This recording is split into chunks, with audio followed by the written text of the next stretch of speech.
13h16, boa tarde. Esta sexta-feira assinala-se o Dia Mundial do Coração. A TSF transmite agora uma mesa redonda sobre o tema da insuficiência cardíaca. É um trabalho de Carlos Galeiras com o cuidado técnico de Paulo Jorge Guerreiro.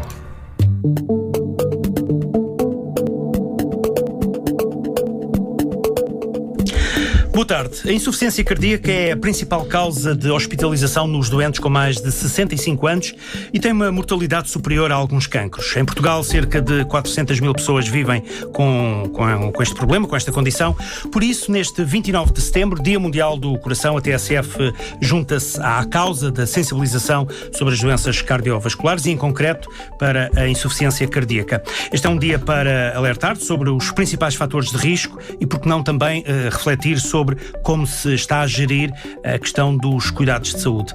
Temos agora um novo dado, um projeto português que tenta compreender os desafios atuais e perspectivando já o futuro também, relativamente à gestão dos insuficientes cardíacos. Já vamos detalhar o que é o projeto Together. Antes de mais, é preciso ter especialistas para dar voz a estas matérias e quero desde já apresentar os 4 protagonistas que nos acompanham neste espaço de reflexão: Jonathan dos Santos, médico de família no Instituto CUF Porto; Maria José Rebocho, cardiologista, membro do Conselho Técnico-Científico da Associação de Apoio aos Doentes com Insuficiência Cardíaca; Inês Araújo, médica internista da Clínica de Insuficiência Cardíaca do São Francisco Xavier e também no Hospital de Dia de Insuficiência Cardíaca no Hospital da Luz, em Lisboa; e João Agostinho, cardiologista no Hospital de Santa Maria. Agradeço a vossa presença. Para já, para quem nos está a acompanhar, o que é exatamente a insuficiência cardíaca? Sintomas, sinais, o que é que devemos ter em atenção? Quero começar, Dr. Jonathan. Sim, muito bem. Muito obrigado desde já pelo convite. É uma excelente oportunidade para nós podermos, no fundo, replicar aquilo que nós fazemos no nosso dia-a-dia na consulta, explicando aos doentes do que é que se trata a insuficiência cardíaca, como é que podemos diagnosticar e tratar. De facto, aqui o Carlos estava a falar de alguns pontos chaves e eu começaria por reforçar aí uma mensagem bastante importante, que a maior parte das pessoas não sabe, ou pelo menos não tem esta percepção. A insuficiência cardíaca neste momento mata mais do que os principais cancros. Estamos a falar de cancro da mama, estamos a falar de cancro do intestino, cancro da próstata, e portanto este é um aspecto bastante importante que as pessoas, a população, quem nos está a ouvir, deve saber muitíssimo bem. Depois, relativamente à mortalidade, nós, até aos dados de hoje, nós o que sabemos é que uma pessoa que tem uma insuficiência cardíaca diagnosticada, passado 5 anos, tem 50% de probabilidades de morrer. E isto é extremamente preocupante, daí podermos estar aqui todos a conversar um pouco sobre esta temática. Passando à questão que me colocou, o que é isto de insuficiência cardíaca? Parece um palavrão, mas na verdade até é bastante simples. Como o próprio termo indica, uma pessoa que tem uma insuficiência cardíaca tem um coração insuficiente. Um coração insuficiente para bombear e para enviar o sangue para o corpo. Sangue esse que é importante para nos manter com energia e com a nossa capacidade funcional. De maneira que quem tem esta insuficiência cardíaca manifesta depois alguns sinais e sintomas. Estamos a falar de cansaço, estamos a falar de menor capacidade para realizar tarefas que normalmente não careciam de qualquer tipo de dificuldade. Uma pessoa que fazia uma caminhada um bocadinho mais prolongada deixa de a conseguir fazer. Podem ser esses os primeiros sintomas ou sinais de uma insuficiência cardíaca? Podem ser esses, inclusive pés inchados, mas a verdade é que como a insuficiência cardíaca surge principalmente com o decorrer do envelhecimento, a população que vai envelhecendo vai associando esta incapacidade à idade que tem e daí que seja muitas vezes difícil nós diagnosticarmos atempadamente a insuficiência cardíaca. Eu até fazia aqui uma pequena analogia para quem nos está a ouvir e quem não é da área da saúde. Imaginemos que tem um insuflador e com aqueles balões de ar. Portanto, a pessoa vai enchendo, passado uma hora vai naturalmente cansar-se e, portanto, o ar que vai passando é cada vez menos e vão conseguindo insuflando cada vez menos. A questão aqui é, isto acontece mais ou menos com a insuficiência cardíaca. Portanto, o coração vai-se cansando, principalmente quando estamos a falar de pessoas com diabetes, hipertensão, pessoas fumadoras, com consumo de álcool, e portanto os problemas que a mão possa ter vai acelerar o desenvolvimento da doença. Daí que numa fase inicial a mão vai-se cansando, mas a pessoa não se queixa-se sim quando efetivamente já não consegue bombear. E essa é a altura em que normalmente estes doentes com insuficiência cardíaca, infelizmente, recorrem aos cuidados de saúde, recorrem aos serviços de urgência, recorrem à consulta aberta porque estão com dificuldade em respirar, e essa já é a fase que nós não queremos detectar. A insuficiência cardíaca, melhor, queremos detectá-la, mas de facto seria preferível detectá-la numa fase inicial. Ainda que seja uma situação irreversível, mas há métodos para a prevenir. Precisamente, é um método irreversível, mas a prevenção passa por controlar os fatores de risco. Portanto, uma pessoa que tem uma hipertensão, uma diabetes, deve ter esta doença devidamente controlada. E a prevenção passa também por detectar a doença. E hoje em dia existem ferramentas, e nós vamos falar um pouco sobre isto, existem ferramentas que permitem aos profissionais de saúde detectar esta insuficiência cardíaca de forma mais precoce. Doutora Maria José Rebocho é cardiologista, pertence à Associação de Apoio aos Doentes com Insuficiência Cardíaca. Quais é que são as principais dificuldades para um doente com esta condição? Ou como é que é viver com insuficiência cardíaca? Logo, o primeiro ponto é logo quando o médico lhe diz que tem uma doença grave.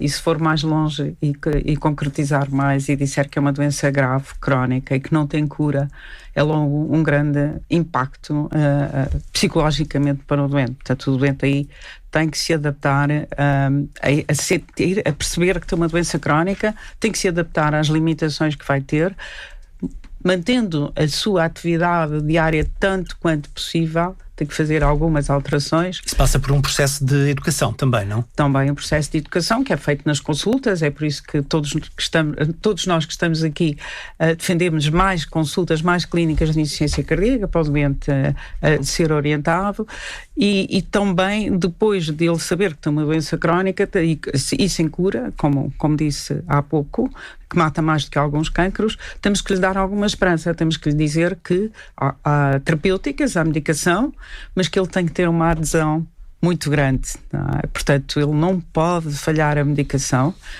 e começa logo aí por um ponto em que alguns doentes têm dificuldades económicas para comprar a medicação. Já vamos lá mais à frente quando houver outra ocasião para falar sobre esse ponto. Portanto, o doente tem que se adaptar à vida que tem. A sua casa às vezes precisa de algumas adaptações, não é? Se tem degraus, se tem escadas, como é que é? Mas temos também que lhe dizer que ele tem que manter o máximo a sua atividade do dia-a-dia, habituando-se a fazer pausas, a fazer descanso. Aqui entra o apoio familiar, hoje fala-se muito nos cuidadores, a maior parte dos cuidadores são familiares e, portanto, aí também... Tem um papel ativo na própria gestão da doença. Na gestão da doença, sim, no apoio que dão aos doentes, na gestão é sempre muito aconselhável que o familiar acompanhe o doente na consulta, não interrompa muitas vezes as consultas, que é algo que é terrível, mas tome notas para depois em casa reforçar as instruções que lhe foram dadas ao doente e que ele já se esqueceu, e que o ajude em casa, por exemplo, a preparar a terapêutica, a célebre caixinha semanal, e outra coisa muito importante, garantir que há sempre medicação em casa. Que é assim, hoje já não tenho comprimidos para tomar hoje e depois não tenho consulta, depois não tenho receitas, portanto aí também é um grande apoio familiar. E apoiá-los porque nós também recomendamos que os doentes mantenham algum exercício. Não conseguem correr, não conseguem subir escadas sem se cansar, mas conseguem andar em plano, portanto também aí o apoio do familiar / cuidador a acompanhá-lo. As mudanças do estilo de vida que todos nós, enfim, damos muito ênfase aqui, também passa para a alimentação e é uma boa altura para em casa todos começarem a fazer uma alimentação saudável, não é? E a fazer as caminhadas também recomendadas, portanto aí é uma mais-valia também para o familiar e para o cuidador. Há pouco fiz referência ao facto de existirem 400 mil insuficientes cardíacos em Portugal. É uma das principais razões para a hospitalização. Já consultei números, não sei se estão atualizados, sinceramente, números da Direção-Geral de Saúde, em que diziam que 25 pessoas não sobrevivem ao primeiro internamento. Que realidade é esta, doutora Inês Araújo? Uma boa tarde a todos. É um privilégio também estar aqui hoje para discutirmos este tema tão relevante que é a insuficiência cardíaca. Efetivamente, a insuficiência cardíaca é uma condição médica muito séria e que afeta, como diz, um número significativo de pessoas no nosso país. Esses 4 mil doentes com insuficiência, 400 mil doentes com insuficiência cardíaca de que fala, é um resultado do estudo EPICA, que decorreu entre 1998 e o ano 2000, portanto são dados dessa altura. Estamos um pouco atrasados, então. Um pouco atrasados. Entretanto, com base no censo de 2011, foi feita uma previsão que nos diz que este número de doentes com insuficiência cardíaca vai aumentar muito nos próximos anos. Portanto, a previsão é de cerca de um aumento da prevalência em 30% e 33% para 2035 e 2060, e a que é que isto corresponde em termos de números? Para 2060 corresponde a quase 500 mil de habitantes no nosso país. Pronto, e a que é que se deve este aumento da prevalência, não é? Deve-se de facto ao envelhecimento da população portuguesa, não é? Por um lado, e por outro lado também à melhoria da sobrevida pós-infarto que nós temos conseguido com os avanços constantes na medicina. Pronto, por um lado temos estas mais-valias do ponto de vista médico, não é? Que conseguimos que os nossos doentes, os nossos utentes, a nossa população viva mais tempo, mas por outro lado estamos a ter cada vez uma população mais envelhecida. A pandemia e o facto de se terem feito menos diagnósticos contribui também, não sei se já há alguma estimativa sobre essas matérias, portanto também para crescer este número de 400 mil insuficientes cardíacos? Não existe dados depois, após a pandemia, não existem novos dados. Portanto, esta de facto é uma estimativa prévia à pandemia. Atualmente está a decorrer um estudo epidemiológico em Portugal, que é o estudo Portos, e que terá resultados brevemente e que nos dará uma fotografia mais fiel da prevalência da insuficiência cardíaca em Portugal, mas que me parece um pouco assustadora para os próximos anos. A medicina interna... Agora, como disse, podemos interromper, há algo que toda a gente fala, mas não sabemos os números, que é a mortalidade excessiva durante a pandemia e pós-pandemia. Porque sabemos os números, poderemos saber os números, mas não os diagnósticos. Portanto, não se consegue. Toda a gente prevê que tenham morrido mais doentes cardíacos, mas é difícil saber. Não? Ficamos à espera desses dados. Não é? Desculpe, a esse propósito, na pandemia, e não sei se recordam, mas a Covid-19, para a vacinação Covid-19, um dos critérios de prioridade era a insuficiência cardíaca.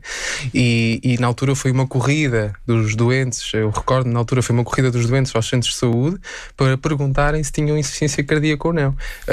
Alguns até estavam codificados como tal. Quando recorriam à vacinação, porque eram convocados, não sabiam que tinham insuficiência cardíaca. Quer dizer, nós falamos muito de insuficiência cardíaca, vamos falar hoje muito, e é importante que as pessoas reconheçam a insuficiência cardíaca como um termo. É insuficiência cardíaca, não é uma doença do coração. É insuficiência cardíaca, conforme se fala de diabetes e hipertensão. Gostava só apenas de realçar este ponto. Sim. Volto ainda à doutora Inês Araújo. A sua especialidade é a medicina interna. As doenças cardiovasculares, onde está clara a insuficiência cardíaca, precisam sempre de um acompanhamento de um internista, um profissional que dedique atenção ao doente como um todo. Esta questão é muito importante quando estamos a falar aqui da insuficiência cardíaca.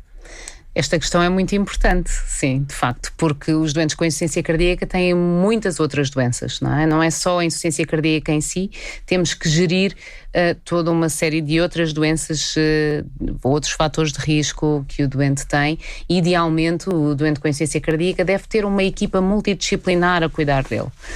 Portanto, que implica um internista, um cardiologista, um médico de família, enfermeiros dedicados, fisioterapeutas, todos estes profissionais de saúde devem funcionar de forma integrada. Ainda não ouvimos o cardiologista João Agostinho, do Hospital de Santa Maria, relativamente aos números que há pouco estavam aqui a ser avançados e estas limitações e estas necessidades agora que acabamos de ouvir, de ver o doente como um todo. Pergunto-lhe quais é que são as limitações que vê e que sente neste estado atual das coisas para fazer o acompanhamento dos doentes com insuficiência cardíaca? Olá a todos, antes de mais. Eu acho que grande parte das limitações nós já fomos falando aqui e de facto não é demais reforçar. Se nós começarmos pelo princípio, pelo diagnóstico, existe logo um grande atraso no diagnóstico porque, regra geral, a população não reconhece a insuficiência cardíaca como a doença, vamos chamar assim, que a importância que tem. Acabam por não reconhecer os sintomas, acabam por não procurar os cuidados de saúde na altura certa e depois isto redunda a que vão inicialmente apresentar-se no serviço de urgência, vão ser internados e depois nós acabamos por ter essa mortalidade dos tais 25% mais ou menos num primeiro internamento, o que é um número avassalador. E, portanto, temos aqui um problema de reconhecimento da insuficiência cardíaca e todos nós temos um papel aqui importantíssimo. Isso é a primeira coisa que limita o diagnóstico, e todos nós profissionais de saúde, os mídia e o governo, porque existe aqui um papel importante destes 3 pilares na educação para a saúde, para a prevenção e para o diagnóstico mais atempado. Mas depois, quando nós queremos fazer o diagnóstico da insuficiência cardíaca, também temos dificuldades logísticas. Temos dificuldades logísticas porque, apesar da insuficiência cardíaca, para nós que todos os dias tratamos estes doentes, de ser relativamente fácil de diagnosticar e com exames que são relativamente simples de fazer, existem algumas limitações. Eu, para fazer o diagnóstico concreto de insuficiência cardíaca, no geral, vou precisar de exames muito simples: um eletrocardiograma, um raio-x de tórax, um ecocardiograma e uma análise que se chama NT-proBNP, que é a palavra mais complicada que eu vou dizer aqui. O que é que acontece? Nos hospitais eu consigo pedir estes exames facilmente e apresentam-me os resultados de forma completa. Se eu for um colega de medicina geral e familiar, se estiver a trabalhar num centro de saúde, no SNS, eu não consigo requisitar um ecocardiograma completo. Não é comparticipado o ecocardiograma na sua totalidade, e se o doente quiser um ecocardiograma completo, que é necessário para o diagnóstico, tem que pagar do seu próprio bolso uma segunda parte do ecocardiograma que o SNS não comparticipa. Isto não faz sentido. Esta tal análise, esta palavra complicada entre NT-proBNP, também não é comparticipada. E se eu disser que, se eu tiver um ecocardiograma completo, normal, e esta análise normal, excluo o diagnóstico de insuficiência cardíaca, e aí começo a procurar outros diagnósticos. Pelo contrário, se eu tiver estes exames alterados, faço o diagnóstico, posso diagnosticar o doente no centro de saúde, mandá-lo a uma consulta hospitalar, evitando assim o internamento. Eu vou ganhar aqui muito tempo. Passando o diagnóstico depois para toda a gestão dos cuidados da insuficiência cardíaca, existem também muitas lacunas no que toca às referenciações. Lá está a transição do doente dos cuidados de saúde primário, dos centros de saúde para os hospitais, e a ligação depois dos hospitais com os centros de saúde. Nós agora vamos começar a falar, obviamente, e já começámos, das ULS. Esperemos que isto nos ajude aqui na organização também da insuficiência cardíaca, porque de facto é crucial que haja esta multidisciplinaridade que a doutora Inês Araújo já falou, porque só assim é que nós conseguimos dar uma resposta ideal ao que estes doentes necessitam. Deixa-me trazer aqui para esta discussão o projeto Together, que, tanto quanto sei, foi algo inovador aqui em Portugal, que nunca tinha sido feito, e que reuniu 160 profissionais de saúde que lidam com estas questões diariamente, tal como vocês. Quer-me explicar que projeto é este? O Together é um projeto muito interessante e, na prática, foi abordada a insuficiência cardíaca de uma perspectiva que ainda não tinha sido abordada em Portugal. Nós fazemos muitas comunicações científicas, muitas recomendações, mas neste caso o que se tentou foi saber a opinião dos profissionais de saúde que tratam os doentes com insuficiência cardíaca. Pegando um bocadinho a minha resposta anterior, nós já vimos que existem imensas limitações e que os cuidados que nós prestamos aos doentes com insuficiência cardíaca não são os ideais. Já existem muitas clínicas de insuficiência cardíaca em muitos hospitais, mas é a organização local, não funcionam em rede. Isso é apenas a ponta do iceberg, porque depois existem estas limitações que eu já falei no diagnóstico e sobretudo no reconhecimento da população da insuficiência cardíaca. Nós todos tínhamos esta noção, mas não havia nada que comprovadamente comentava que todos os profissionais de saúde especializados no tratamento da insuficiência cardíaca corroboravam que de facto havia estas limitações, e foi isso que nós procurámos ao criar o projeto Together.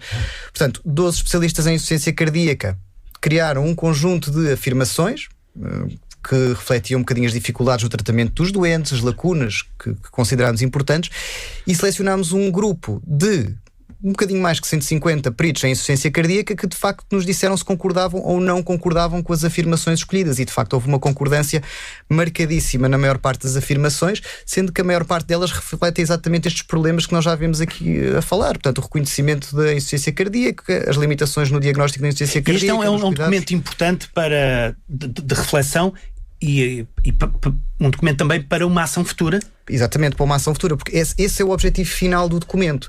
Portanto, existindo estas limitações que todos nós reconhecemos, agora, taxativamente, nós sabemos que a grande maioria dos profissionais que tratam ativamente este conjunto de doenças, que é a insuficiência cardíaca na prática, concordam que existem essas limitações. Isso está escrito, está comprovado, e portanto nós esperamos fazer chegar estes dados à população geral e também à tutela, também aos governantes, de forma a que nós começamos a atuar, a melhorar de facto os cuidados e que isto leve, obviamente, a uma melhoria de qualidade de vida dos doentes, uma melhoria dos resultados que temos, com a diminuição da mortalidade e também, obviamente, manter os doentes ativos, e a doutora Maria José já explicou aqui muito bem o impacto que a insuficiência cardíaca tem, mas nós queremos que os nossos doentes, mesmo com insuficiência cardíaca, sejam bem medicados, consigam trabalhar quando têm idade para isso e mesmo não têm idade, desempenhem as suas tarefas sem grandes limitações, e só organizando os cuidados é que o conseguimos fazer, e portanto, havendo um documento que nos mostra exatamente que há uma concordância e que todos os peritos acham mas que existem estas limitações. O documento já está agora, digamos, estamos a falar nele agora em público, se não é a primeira vez, é uma das primeiras vezes, vai ser entregue à tutela? O que é que está previsto? Nós gostávamos que sim, ele vai ser publicado na Revista Portuguesa de Cardiologia, mas obviamente gostaríamos que chegasse à tutela, que chegasse ao Governo e eventualmente à Assembleia da República, para que pudesse ser discutido exatamente estas limitações, para que fosse dada à insuficiência cardíaca a importância que merece. A mobilização e a capacitação dos doentes e cuidadores associados em torno de estruturas próprias de defesa de interesses, como são as associações de doentes, tem vindo a crescer. Pergunta à doutora Maria José Rebocho, no caso da Associação de Apoio aos Doentes com Insuficiência Cardíaca, que papel está a ter ou que pode ainda vir a desempenhar a Associação junto da população e depois junto, digamos, dos poderes instituídos? Falando um pouco no que o Dr. João Agostinho estava a falar, nós já conseguimos ser recebidos pelo Grupo Parlamentar da Saúde. Diz muito pouco, porque do Grupo Parlamentar da Saúde só estavam 2 partidos. Começa logo por aí, não é? Quer dizer que os outros não estão interessados na insuficiência cardíaca, apesar de nós termos enviado um documento a explicar o que era a insuficiência cardíaca, estes números todos, com os números que existem do custo económico em termos dos doentes, da doença, dos internamentos, que é aquilo que é mais caro. Agora só estou a fugir um bocadinho ao doente, estou a falar a economia, que é uma coisa terrível, não é? Mas que é péssimo para o doente. Nós sabemos que um doente que, quando é reinternado por insuficiência cardíaca, ele está com este tipo de atividade, quando sai com esta, não consegue, não volta à inicial. Portanto, isto vai sendo agravado. Portanto, é preciso um diagnóstico precoce, é preciso que os cuidados primários tenham acesso à análise. O nome é complicado, mas a própria sensibilização dos profissionais de saúde, nos cuidados primários, claro, de saúde, também passa por aí? Sim, também passa por aí, mas eu penso que eles já estão muito sensibilizados. Têm lá os doentes todos idosos de roda deles e com insuficiência cardíaca. Eles não têm depois a possibilidade de fazer este diagnóstico. Esta análise, se o médico dos cuidados primários a puder pedir, tem um valor preditivo negativo. Portanto, logo ali, se ela é normal, ele já sabe que tem que pesquisar outras causas para a fadiga, para o cansaço, para o inchaço dos pés, não é? Voltando, ela não é comparticipada nos cuidados primários, mas é comparticipada inclusivamente para a ADSE desde março deste ano, e os seguros todos comparticipam. Portanto, temos uns doentes portugueses com desigualdade de tratamento. Uns têm a possibilidade, outros não têm. O eco completo consegue-se é comparticipado pela ADSE e pelos seguros, mas o doente que vai só aos cuidados primários, que vai só ao Serviço Nacional de Saúde, que não tem dinheiro para pagar as outras coisas, não tem esse acesso. Portanto, se não houver um diagnóstico precoce, o tratamento começa mais tardiamente e com o doente muito mais grave. Portanto, a Associação tem feito esforços, de sensibilizar aquilo a quem nós podemos sensibilizar, e que não é nada fácil.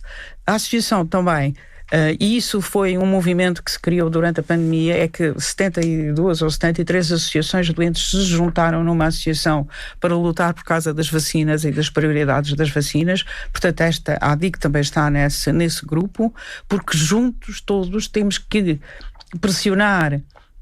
Já foi discutido no Parlamento há uns anos. Não sei se foi porque a proposta foi de um partido de esquerda, não foi para a frente, que é o Estatuto do Doente Crónico.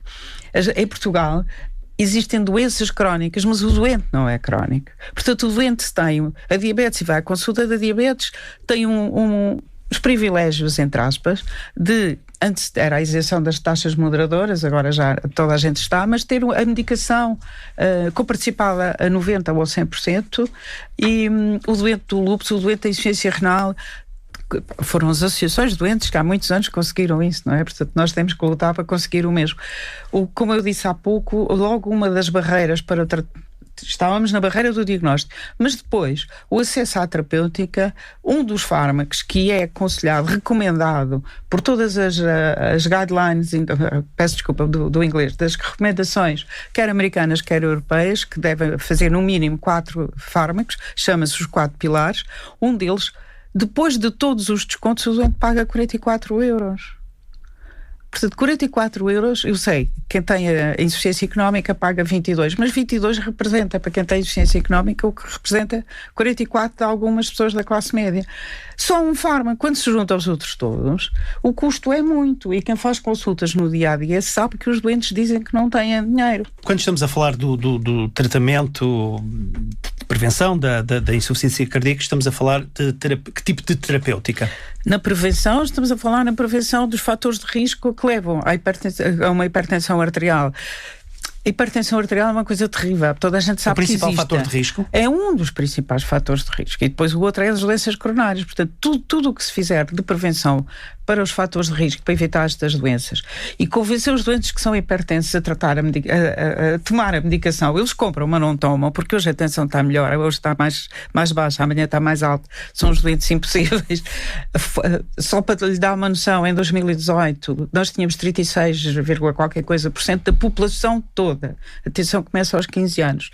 Com hipertensão, e agora os últimos números saíram, atingimos os 42%, qualquer coisa de hipertensão. Mas também a OCDE, o último relatório da OCDE, nós somos o 4º país que menos gasta em prevenção. Ainda não se conseguiu explicar a todos os governos que vão passando que se apostarem na prevenção estão a poupar dinheiro. Porquê? Já uma pessoa ligada à saúde, ligada não muito ao governo, mas à saúde, para eu não dizer do local onde trabalha, respondeu, mas é que o orçamento do Estado é ali, portanto, esses resultados que vamos ter ao fim de 10 anos ou de 20 anos já não tem ali, e como estamos sempre a mudar de partidos políticos... É uma falta de visão de futuro. Visão de futuro. Portanto, se nós passamos pela vergonha, somos o 4º país que menos gasta em prevenção, vamos ter todas as consequências, e a insuficiência cardíaca pode-se prevenindo as principais causas que levam à insuficiência cardíaca. Claro que não podemos prevenir as cardiopatias congénitas, é difícil prevenir, falou-se muito nas infecções do coração com o Covid, é difícil prevenir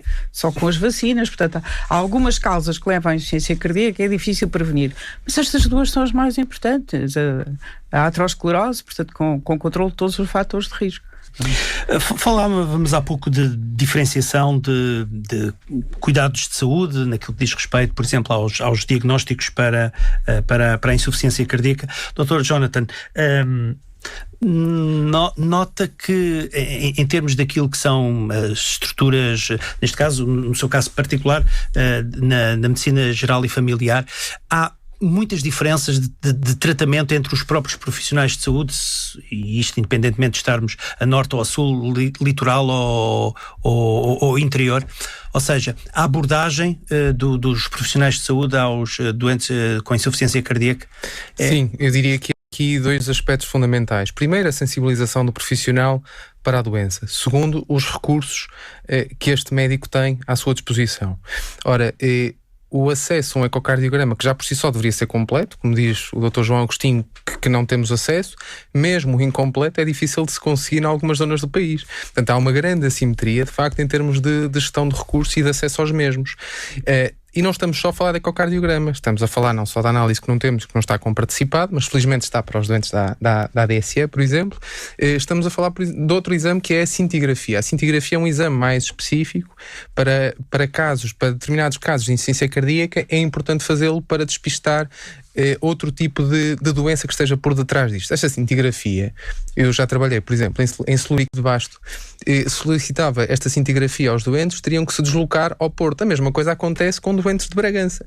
Estas pessoas que têm que recorrer ao Porto, naturalmente não se deslocam. Muitas vezes são pessoas sem qualquer tipo de retaguarda familiar. E daí que seja importante, da parte da tutela, encontrar aqui alternativas para, por exemplo, ser possibilitado o transporte deste doente para fazer este determinado exame. Isto no que diz respeito aos recursos. Outra é a sensibilização dos profissionais.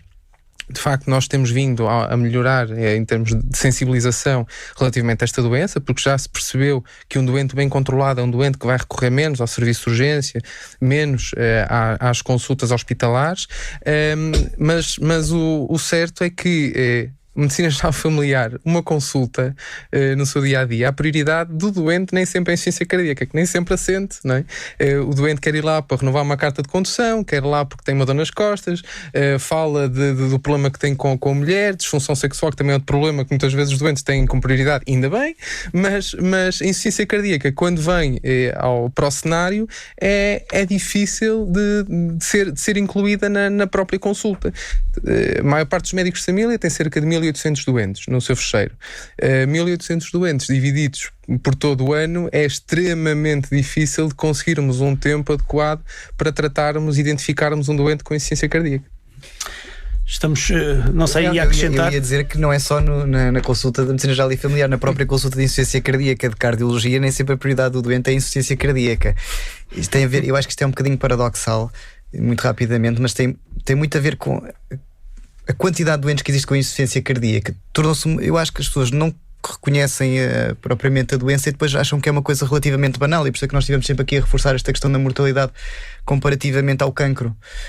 Porque para as pessoas eu acho que se tornou uma coisa banal e não percebem a gravidade Estão do faltar diagnóstico. Campanhas de sensibilização. Estão a falar campanhas de sensibilização dos próprios governantes. Claramente, sim. Estamos quase a terminar, haveria ainda muito para dissecar, porém não vou concluir sem antes questionar os quadros profissionais de saúde que tenho aqui à minha frente, a quem vou pedir uma breve declaração, uma ideia, algo que possa ser, na perspectiva de cada um de vocês, das vossas diferentes áreas de atuação, algo que não pode deixar de ser dito ou feito para tratarmos a insuficiência cardíaca. Eu tinha aqui umas mensagens rápidas e breves. Primeiro, diagnóstico precoce. Segundo, acesso rápido aos exames complementares de diagnóstico e portanto, esse acesso da parte dos médicos e aos doentes. Já vimos que há grande disparidade conforme os doentes têm subsistemas ou não. O início rápido da terapêutica recomendada e o acesso de todos os doentes a essa medicação. Quer seja o Serviço Nacional de Saúde, temos de todos batalhar. Eu estou sempre a pedir aos meus colegas, visto que eu já estou reformada, para apoiarem a associação e para conseguir que a comparticipação dos medicamentos, que a insuficiência cardíaca é uma doença crónica, temos de estar todos aqui a dizer isso, seja tratada como uma doença crónica e tenha uma comparticipação no mínimo 90%. Porque se nós medicarmos os doentes, se eles não tiverem dinheiro. Outra coisa, os doentes também dão prioridade. Quando vão à farmácia, às vezes compram o suplemento alimentar que alguém lhes disse que ia tratar a insuficiência cardíaca. Às vezes compram as vitaminas que vai melhorar tudo e são mais caras e não são comparticipadas. Às vezes também a prioridade para a terapêutica da insuficiência cardíaca também fica só esquecida. Leva-nos à literacia, não é? Leva-nos à literacia. A também a associação também tem esse papel de melhorar a literacia. Fazemos vários webinars, enviamos monofolhas para os doentes sobre a alimentação, sobre a diabetes, sobre a insuficiência renal, sobre os cuidados a ter, mas isto tem que ser um esforço de toda a gente, não é? Dr. Jonathan dos Santos. Sim, eu passaria aqui uma mensagem importante e depois até uma ideia. A mensagem é que tempo é coração, mais cedo detecta a insuficiência cardíaca, mais tarde surgem as complicações. E, portanto, vigiar a saúde junto do médico de família, a quem o tem, porque a doença grave depois fica aqui para os colegas, obviamente com acompanhamento sempre do médico de família. Uma ideia, isto no seguimento do que disse a doutora Maria José, a não comparticipação, melhor, a comparticipação, o aumento da comparticipação dos medicamentos, de facto é um problema. Sermos só os profissionais de saúde a tentar que alguma coisa mude vai ser muito difícil. Os doentes também têm um papel aqui. Não sei se recordam do caso da hepatite C do tratamento. Bastou um doente ir ao Parlamento solicitar a comparticipação do tratamento e isso aconteceu. Fez barulho. Fez barulho e com insuficiência cardíaca isto não poderia ser diferente, porque de facto a mortalidade é altíssima e da parte económica, se o governo pensasse, de facto percebia que teria benefício. Portanto, deixava aqui essa sugestão, inclusivamente que se inscrevessem na ADIC, conflito de interesse à parte, porque eu não faço parte da ADIC, mas uma associação que tenha muitos doentes e que percebam efetivamente o que é que está a acontecer, poderão ter mais força na mudança de atitudes. Doutora Inês Araújo, que barulho quer fazer? Eu não posso deixar de aconselhar todos os doentes e não só, e a população em geral, de facto, a se fazerem membros da ADIC. Eu penso que é uma das formas de nós conseguirmos avançar no que respeita à comparticipação de fármacos, melhor acesso aos cuidados de saúde. Portanto, a minha sugestão é que de facto a cota não é muito elevada e sugeria então irem ao site, à página, verem como é que é e inscreverem-se na Associação de Doentes. Depois, outra mensagem importante que eu não posso deixar de passar é a necessidade da corresponsabilização do doente. Ou seja, o doente vem ao médico e nós prescrevemos a terapêutica e fazemos o nosso melhor, mas está do lado do doente, não é? E da população em geral, também melhorar a sua qualidade de vida, melhorar a evolução que nós esperamos da insuficiência cardíaca e, portanto, está do lado do doente cumprir a terapêutica, cumprir as medidas gerais, evitar o sal, fazer restrição hídrica. Portanto, todas estas questões nós aconselhamos, não é? Mas o doente tem que cumprir. Pronto, e com a ajuda dos cuidadores e em relação à população em geral, como já foi aqui várias vezes falado, portanto, evitar comportamentos de risco no que respeita à evolução para hipertensão arterial, diabetes, portanto, desde cedo tentar fazer uma restrição de sal, tentar comer menos gorduras, tentar fazer exercício físico. Isto é muito importante porque senão já sabemos o que é que vai acontecer no nosso futuro, não é? E depois, só para finalizar, isto é aqui uma chamada de atenção aos nossos governantes, tentarmos de facto, e o projeto Together PT espero que chegue à Assembleia e que possa ser avaliado com responsabilidade, não é?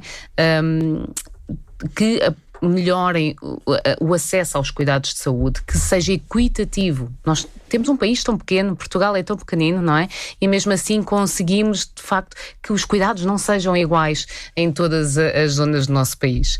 O acesso, muitas vezes, do doente ao hospital é difícil, ou mesmo aos cuidados de saúde primários, e, portanto, que melhore aqui o acesso, de uma forma geral, não só da insuficiência cardíaca, mas de uma forma geral, o acesso do doente aos cuidados de saúde, e que depois, mais especificamente, que tenha atenção esta epidemia do nosso século, que é a insuficiência cardíaca.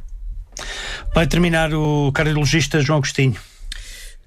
Eu gostava de terminar exatamente com a frase com que nós começámos. De facto, a insuficiência cardíaca é a principal causa de internamento em pessoas com mais de 65 anos e a idade da nossa população está a disparar, está a aumentar e, portanto, nós ainda estamos muito longe de conseguir prevenir a insuficiência cardíaca, apesar de termos falado muito disso. Nós temos que pensar em tratar e os números de doentes com insuficiência cardíaca vão crescer, vão acompanhar este crescimento da idade da população. Se nós não conseguirmos chegar aos governantes com o Together, de certeza que depois com o estudo epidemiológico Portos, de que a doutora Inês Araújo já falou, vamos conseguir chegar, porque os números vão ser avassaladores. Eu acho que todos nós temos essa noção. São muito mais pessoas com insuficiência cardíaca do que aquilo que nós pensamos. E aí acho que os governantes vão olhar de uma forma um bocadinho diferente para a insuficiência cardíaca e, portanto, mais nesta fase, e já falámos muito da importância da ADIC, mais do que estar aqui a falar dos doentes, eu agora gostava de pedir era ajuda aos governantes, porque a maior parte dos sítios que tratam insuficiência cardíaca tratam-no porque os profissionais de saúde se organizaram eles próprios, mas nós precisamos da ajuda do governo e, portanto, ajudem-nos a tratar estes doentes, ajudem-nos a que os doentes consigam comprar a medicação, ajudem-nos a que haja uma rede de cuidados e que nós tenhamos condições logísticas e número de profissionais de saúde suficientes para tratar uma doença que é tão importante e nós vamos ver que os números vão ser avassaladores e, portanto, eu só queria este pedido de ajuda. E que se consigam convencer que, tratando bem os doentes, diminui os internamentos, que é o que os preocupa mais, que há menos camas e o custo é elevadíssimo com os internamentos. Onde se gasta mais em insuficiência cardíaca é nos internamentos. É nos internamentos. Quando se faz os cálculos, gasta-se mais nos internamentos do que na medicação em si. Exatamente. Exames, não é? Reflexões neste Dia Mundial do Coração, agradecimento da TSF, a Jonathan dos Santos, médico de família Família no Instituto CUF Porto, a Maria José Rebocho, cardiologista, membro do Conselho Técnico-Científico da Associação de Apoio aos Doentes com Insuficiência Cardíaca, a Inês Araújo, também médica internista da Clínica de Insuficiência Cardíaca do São Francisco Xavier e também no Hospital de Dia de Insuficiência Cardíaca no Hospital de Luz de Lisboa. Um agradecimento também a João Agostinho, cardiologista no Hospital de Santa Maria. Fica ainda aqui uma informação a terminar. Amanhã, a Associação de Apoio aos Doentes com Insuficiência Cardíaca promove a iniciativa Unidos pelo Coração. É o primeiro encontro nacional de sócios. Vai acontecer no Parque dos Poetas, em Oeiras, sob o lema Dar Voz aos Doentes com Insuficiência Cardíaca. Boa tarde.